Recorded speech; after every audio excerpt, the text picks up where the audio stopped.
Hello, and welcome to Lopes on Movies. My name is Joey Lopes, and today I am joined by Connor Hello. and Kyle. Joe, you always sound so, mad when you say hello. Yeah, I don't know. I'm trying out a bunch of different bits with the intro. Sometimes I say good morning. Sometimes I say the really dark hello, which I kind of stole from Tim Rogers, who does video game reviews, but I think it's really funny. Whatever works for you. We're here because we got to talk about movies. That's what this show is all about. We have to talk about movies. It's what it's been about from the beginning. It's what it's going to be about until the end of time. We got two things to talk about this episode. I don't know. I guess we can get started with the Oscars. The Oscar nominations. The Oscar nominations came out. I think this is probably the least excited anyone's been for the Oscars ever.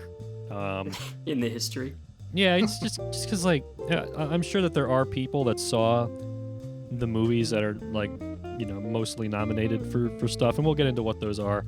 But at the same time, if you're anything like me, or I guess all of us, you saw none or very few of them.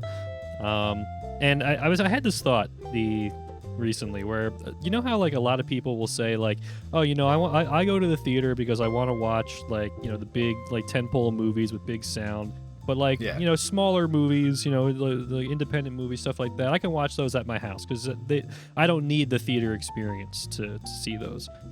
For me, that has been unequivocally proven wrong, because I have absolutely no interest in watching any of these Oscar movies without the appeal of going to the movie theater to see them. I think about something like Nomad Land, and I'm okay, I guess I could pull that up on Amazon, but I don't know, I could also do anything else. Whereas the thought of going to a movie theater makes any movie that I'm gonna watch more appealing to me. I would go to the movie theater to watch anything stupid, which is actually something that we're gonna talk about that a little bit in the second part of this episode. But yeah, for me, this whole Oscar season is just a bunch of movies that I didn't see, and that because I can't see them in theaters, I don't have all that much of a desire to check them out. Which is maybe maybe that's on me, I guess. What am I doing? Just willingly not participating in the culture. But hey, what can I do? I mean, just think back. Would you really want to see The Darkest Hour in your living room? No, I would never in a million years have watched The Darkest Hour with Gary Oldman as Winston Churchill if it weren't for the fact that it was an excuse to go to the movies. But I did see it, and I didn't like it. Connor, talk to us about the nominations. Okay, sure. I'm just going to read the Best Picture nominees, because pretty much those are the ones that have nominations across all the different awards. I'll just read them off real quick. Okay. We'll go into more things about the Oscars, maybe. Yes. Okay, so it's The Father, Judas and the Black Messiah, Mank, Minari, Nomad Land, Promising Young Woman, Sound of Metal, The Trial of the Chicago 7. Yikes. So, I've seen 2 of these. Which ones? I saw Minari very early on. I saw it at the beginning of 2020, right before the pandemic, actually. I thought it was great. I was this is sure. This is fantastic. And they, at that point, it really didn't get any kind of wide distribution. It's obviously because now it just recently got a distribution, I think. Yeah, as far as I can tell. But yeah, Minari is extremely good, and that would be I've seen 2, so of the 2, I would want Minari to win. But I also saw Nomad Land. I saw that last week in the theater.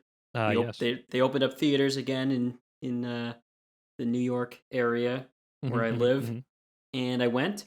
It was a pretty much empty theater.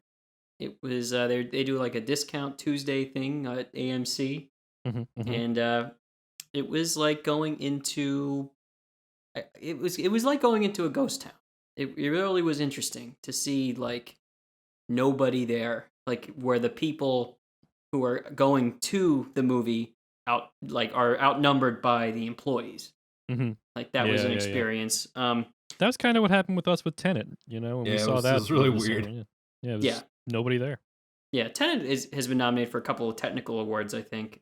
And Tenet is extremely good. I just think it didn't I thought it would get nominated for Best Picture in this field or this year. But man, it really bothers me, honestly, how much like people have just like looked at Tenet and are like, "Huh, I'm better than this. This movie's trash." It's like, come on, are you serious? Like, have some fun with your life, man. People are just like, if they don't get something, they get frustrated and they just check out. But and like, I think that finally happened with people. I just don't understand how you could look at Tenet and not think, "Oh yeah, this is at the very least a good time." You know what I mean? Like, I don't know. I think that Tenet deserved a little bit more love this year than what it got. I think people were just like so ready to jump on the Christopher Nolan hate bandwagon because of how much he wants people to see his movie in the theaters. So like because of that, they're like, this movie's junk. I don't even want to see this anyway. I want to see it again. I think I will once once I have some time. I think they're rerunning it again because they're going to keep rerunning it because they need to make their money back on it. But that they do. So Nomad Land I saw last week. Like I said, it's good, really good. Kind of slow, very long. It's better in a theater, I would say, than watching at home. Because there are some really nice like aerial shots and like landscapes, and I always will think that it's better to see a movie in the theater than at home, and it's good. Frances McDormand, obviously great again, but I was a little bored with it, I guess. Yeah, that's the you love those kinds of movies where it's like you're watching, like this is good, but like I could be at home right now playing video Where's the games action? Yeah, but, not a lot of that. So there's just a couple of things that I think we can mine out of the Oscars. So the movie that got the most nominations that nobody saw and nobody liked is Mank. What are you talking about? People love that. No, I think the impression I got from talking about Mank with Professor Leach recently was that it's a movie for nobody. There's no audience for Mank at the end of the day. One of the funniest things, Joey, was when you sent us that like Twitter thing from Netflix where they always show like their top 10 movies or whatever. And day one when Mank came out on Netflix, it was in the top 10, like 10 or something. Yeah. And then the next week, it was already out of the top 10. It was already gone. It was bumped off by, I think, Little Nicky. That was it. Movie. Yeah, that was. It was replaced by Little Nicky, this might be a controversial statement, one of the worst Adam Sandler movies, I think. Okay, let's get into that now. Yeah, I don't know. I think you could make that argument for a lot of Adam Sandler movies.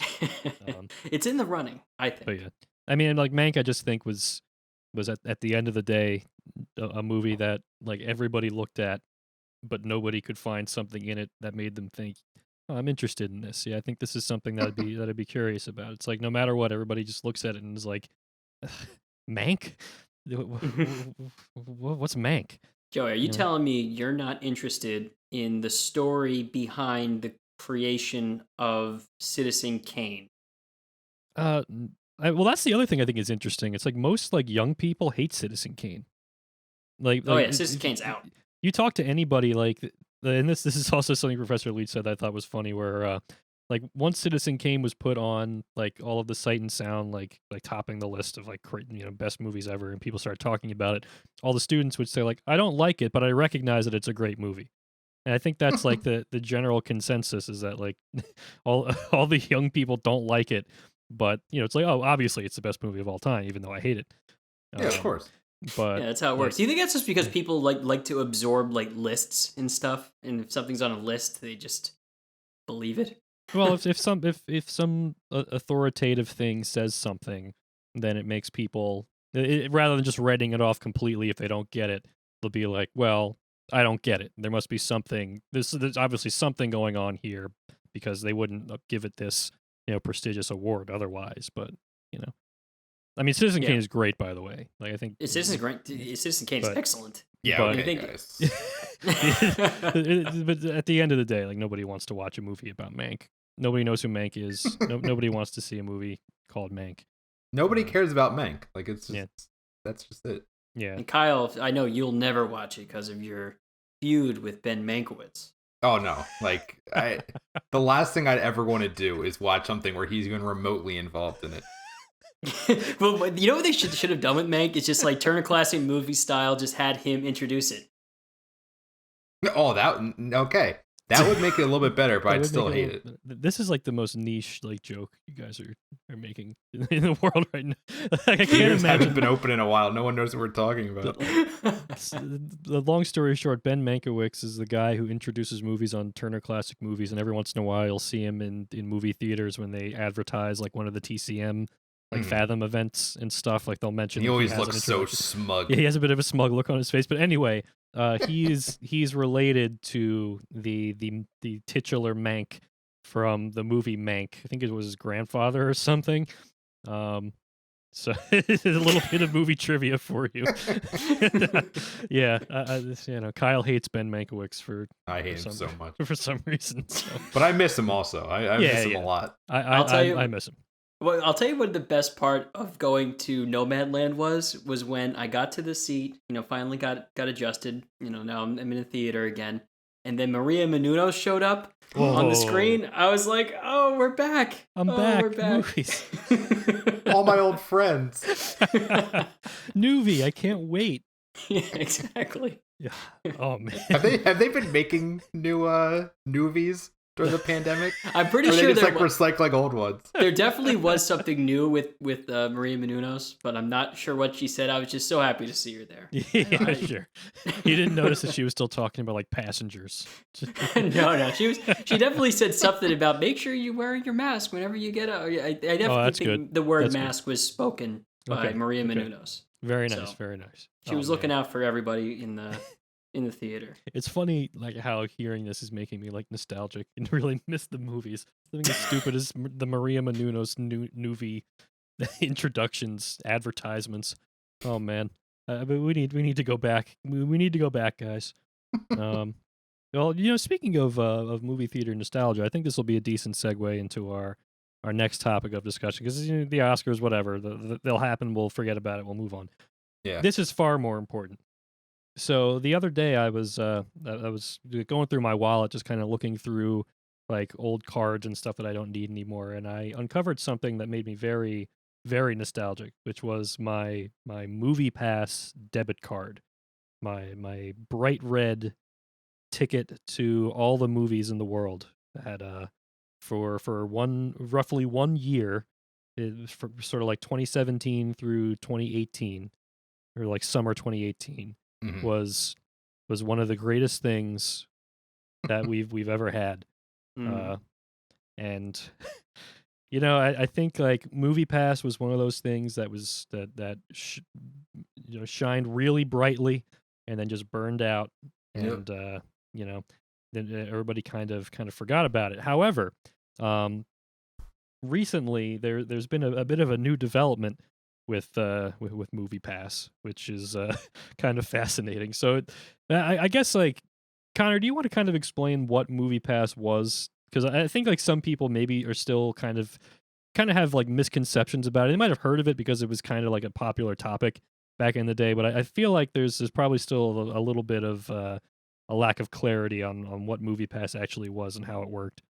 Yeah, sure. So it was a company that was going to revolutionize the film attending industry by giving it, and I signed up like day one when they announced this thing. So yeah, I remember you telling me about it. Yeah, I think I might have told all you guys about it, and it sounded like too good to be true, and it turned out it might have been. Well, but anyway, no, all right. Yeah. Okay, so it was like $10 a month or $9.99, I think, $9.99, and you could go to as many movies as you wanted in the month. You go to like one movie a day. Mm-hmm. and they were banking on people just not going as often, I guess. And it did the numbers never did make sense how it could work. If you're paying $9.99 a month for a service that could let you go to unlimited movies at any theater that was participating, which at the beginning was like every single one of them. Yeah. And I'm talking, and I did it, and I was, in New York City at the time, like in like an area that had so many theaters. I was on McDougal Street. That's where I lived, and there's all the independent theaters were part of it too. So you could go to any movie ever that would ever come out. It was insane. Incredible. MoviePass themselves were paying for all the tickets, because basically what it was like you use your MoviePass debit card to pay, and then MoviePass fronts the cost for all the tickets. So that you think about how much just in your mind how much money it would cost if a lot of people started using this service to keep this thing running, and you can obviously see where this is going. However, the fascinating thing was that, and I think a thing that a lot of people don't understand, especially people that didn't try it, is that even though it was doomed from the start, to call it a scam would be really misleading, because it really did work. Yeah. Like for about a year, like we all had MoviePass, but whenever it was like late 2017 when it came out, and like we saw so many movies on that service for nothing. Everyone we were paying, did. Yeah, we were paying $10 a month, and we could see whatever we wanted, which is kind of like what I was saying earlier, where it was like, there's I'll if it's in the movie theater, I have a much more like strong desire to see whatever's out there, even if it's crap, just because I like seeing movies. Like, and Kyle, you're notorious for this. You would see like at least a movie a week, and you didn't care what it was. You would see like the worst garbage like that just Suburbicon. Awful. Yeah. Like, later on, we can just go into like some of the stuff that we saw. Yeah. But the point being is that MoviePass worked. Like it was it was really a magical time, where basically a company that was just blowing millions of dollars of venture capital to get all these people to go to the movies. And like, sure, there's the dark side of MoviePass too, which is that part of their monetization strategy was selling user data to their parent company, which every tech company does. Yeah, everyone does that. But again, what user data were they getting? That I saw every single movie that came out. Yeah, I don't know. There was must have been something to it, but there must. But that is everything that's digital now too. Yeah, but the scam thing is so interesting too, because everyone's like, "Oh, you buy MoviePass is such a scam." It's not a scam for the consumer. No, it the works. Consumer's just reaping the benefits. It was great. Yeah. So it was really a wonderful year. But then like after that year, and after some really bizarre like circumstances in the MoviePass saga, where they started like a film acquisition and distribution arm where they released like 2 movies. I think American Animals and Gotti, like the John Travolta movie. It was like, very successful movies. Like they just like went crazy with like they thought they were on top of the world, that they were going to be a major player in like the movie industry forever, and they were making these big plays. And then just like at some point that they ran out of money, basically, and the service stopped working. People got really mad. People canceled in droves. And then I think in 2019 they filed for bankruptcy, and like that was it. So like, and also the other caveat to that is that a lot of the theater chains started releasing their own kind of movie subscription services. So like you have like the Regal Pass and the AMC. Stubbs A-list or whatever it is, where basically it's the same idea as MoviePass, but you're limited to those chains. Which, and the appeal of MoviePass was like, as long as you have the card, you can go wherever you want. Right. So I really love the like small overlap between like MoviePass and all these other places trying to do it. Yeah. Where like the Regal Pass is like, you get 1 free movie a month and 2% off of popcorn. It's like, come to us. It's like, yeah, okay.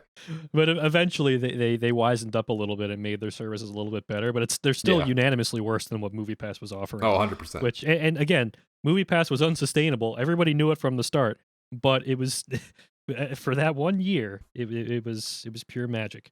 But the funny thing is, over the past couple of days, I think people noticed this today. There's this mysterious website that has popped up called MoviePass.Ventures, I think, which is not the original MoviePass website, which was just MoviePass.com. And there's a countdown on this website saying something like, the movies are coming back or something. The movie's about to start, and the countdown is saying that there's going to be like some announcement or something on Monday, March 22nd. So some people have tried to do some digging about this. One journalist asked what the former CEO of MoviePass, Mitch Lowe, had to say about it. He said, "I have no idea. It has nothing to do with me." So everybody's declining to comment on this. So nobody really knows what this website's about. Literally nobody. Like nobody's heard anything from any MoviePass people. There's been no rumblings in kind of the rumor mill. It's this website came up out of nowhere and is saying, it's the movies are coming back. So, yeah. Okay, what does that mean? But it's making like all of the former MoviePass faithful really nostalgic for that 1 year of time where we were all going to the movies like crazy because we could do it for basically nothing. Joey, Kyle, exactly. I got a question for you both. Do you Sure, have a theory of what this is? Because I have an idea, and it's. What do you think this is? I mean, it could be a gag, but like I don't know. Like honestly, like I have no idea if I'm being perfectly honest. It's either real or it's not, right? I think what do you think, Kyle? I honestly have no idea. This could very much just be like a prank that they pulled. Just like, oh, never mind, we got nothing. I mean, I think it could be like because it's generating buzz. I see an article from Variety is now like talking about it. Like it's making the rounds now. I think wouldn't it be just so horrible if like it's a countdown and then it's just like a MoviePass documentary about the time or something? Oh no, I don't want that. No, because it says the movie is about to start and it's just about like MoviePass. Gross. Like the era. Allegedly, there is like a movie about the MoviePass debacle in development. I think I read that like Mark Wahlberg's producing it or something. I don't know, something stupid like that. But like, man, like I'm sure there is like I don't know if there's really a story there. There's certainly a lot of corporate mismanagement and a lot of like bungling going on that led to MoviePass, the disaster that it was. So maybe there's some material for comedy there. I don't know. But I don't know. I have a hard time like looking back on the MoviePass era with anything but longing. Yeah. It was such a wonderful thing. I think that the format is not like a crazy idea though. Like I think at some point something like this is going to need to happen for theaters to have a chance. And right? I think that was their argument in the first place. Like MoviePass came out the gate like really, really like hot, like saying like all the theaters are gonna be working with us eventually, but which was the complete opposite. Yeah, because the theaters were like, angry. They were furious. Out of here. Yeah, they were. Yeah, they I remember were you would walk into one like I think AMC was extremely like cognizant of this. You'd walk into them and they had like an employee. I remember at least some theaters that was just checking to see how you were paying. If you were using the MoviePass card because they couldn't track it at that point. I think they were just doing like a tally kind of thing. I'm not even kidding. Like that's what was happening. And that's then so funny. Yeah, then like AMC came out with their thing, and then they also were basically from day one that they were super anti MoviePass. Yeah. And then the other theaters followed suit. Yeah, MoviePass didn't make any friends. No. That's what they needed to do. But I think like fundamentally the idea behind MoviePass was so good, and it did, I think, make people want to go to the movies again. Like the people that got it were completely emboldened to go and use the service to go to whatever movie, and like so the idea clearly proved that there's something there. The problem was just that they didn't have a very sustainable business model for actually making any money off of it. Yeah. They were just kind of blowing money and hoping that somehow it would work out because the idea was good.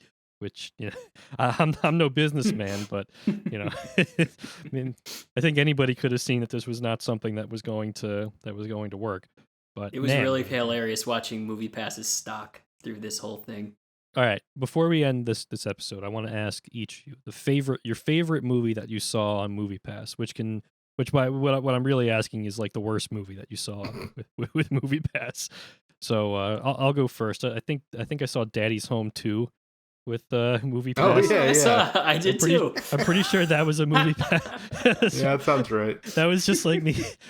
I think we were just like, oh, we have to watch a movie this week because we wanted to watch a movie every week or something, and that was like the only thing we could see here. Oh, Kyle, that was like the worst experience that we've ever had. Mine was more pathetic. You guys were like, yo, you got to see Daddy's Home 2. That's the one we're gonna talk about or whatever. And like I went to see Daddy's Home 2 alone. Like, how pathetic is that? That's not a good look. Oh man, that's a terrible look. But it was MoviePass. It was like 3:00 on like some day that I wasn't doing anything. That's my all right. I guess that's my worst one. That's just the magic of MoviePass, man. You go to Daddy's Home 2 at 3:00 on like a Tuesday.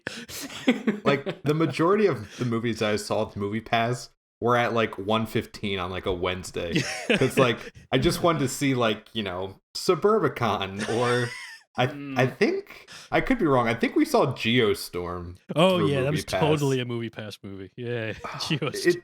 It's a shame that like at least I don't think the MoviePass app like still exists because it would record all the movies you saw. Oh yeah, but Suburbicon's the big like one of the worst movies I've ever seen, and I'm just gonna stick with that. I just love Suburbicon because it's one of those like those movies that anybody that hasn't been watching like movies regularly for the past like couple of years, you mentioned Suburbicon, they'll just be like, "What are you talking about? What is that?" And then like, but for you, Kyle, it's like a formative memory. Like, I saw this movie, I hated it so much, it was so bad, and I have nobody to talk about it with because nobody else saw it. I think I was alone in the theater when I saw it too. I'm just imagining like you sitting in a movie theater by yourself, just like sitting in your chair, like I hate this. I'm miserable right now. There were so many like times where I would just go to a movie. I'd be by myself, or there'd be like one other person there. The movie would end, like I'm all by myself, so I can't talk to anyone. So just like I just pick up my popcorn. I'm like, okay, and then I leave. Going home now. And I want that feeling back. Yes, don't we too. all, man? I want it back so bad. That was a great feeling. That was an amazing feeling. So good. Yeah, I think, what else? We also saw, I think, Pacific Rim 2. I think that checks out. Pacific Rim Uprising. That was one of the worst movies I've ever seen in my life. That might have been movie the worst made movie me ever. like actively angry. Like it put me in a terrible mood. But it didn't matter, man. Like it was a MoviePass movie, so it was all good. I paid nothing, practically. Oh man, I'm feeling so nostalgic for these days. So I'm just sitting here hoping that MoviePass.Ventures, like I mean, I know it's gonna be something stupid, and we'll never 100%. we will never get the days of MoviePass back. But maybe a man can dream, right? I feel like there is potential that like now would be a great time for MoviePass to come back, like trying to get people back into the theaters. Yes, especially as vaccinations are coming into the forefront. Most likely that's not what's going to happen, but I do think there could be a case for MoviePass to come back right now, but you never know. Well, boys, we can only sit here and dream and long for the days of Suburbicon and the Sicario, Day of the Soldado. It was around then. Oh, that was the first one I actually saw. Yeah, me too. It was the first one I saw too. I'll always remember it for that reason. Well, guys, I think that's going to be it for us today. I hope. This episode has been cathartic for me, getting to relive the old days. But maybe greater things are on the horizon, especially next week when we're going to talk about the Snyder Cut. Oh yeah. So we'll see you then. Have a good rest of your day.